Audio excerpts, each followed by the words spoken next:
Open for business. Cuba's communist leaders are hoping this gleaming new deepwater port convinces shippers that it can serve as a hub for goods bound for the Caribbean. It might be a stretch in this inefficient state-run economy, but President Raúl Castro sees it as a key project for his country. This is a concrete example of the optimism and confidence with which we Cubans see a socialist and prosperous future. The nearly $900 million development is the biggest project this island nation has seen in decades. It's paid in most part with loans from Brazil. The port will have the capacity to store 800,000 containers. It's at the heart of a special development zone meant to attract foreign businesses with tax breaks. That area's development could be an important step for Cuba because it could pave the road for creating other special development zones in the future.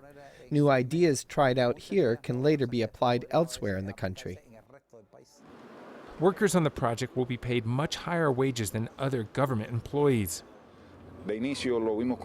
At the beginning, it was a dream. In Cuba, there are very good engineers, project managers, and designers, but we've never done a project like this.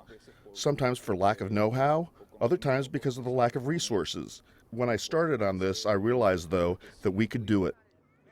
The old port was the scene of Mariel's 1980 boatlift crisis.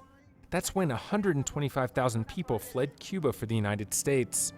For decades, Mariel has been a symbol of mass immigration and desperation for many here in Cuba. But now leaders say they want this new port and subsequent development to show Cubans what its government can offer them.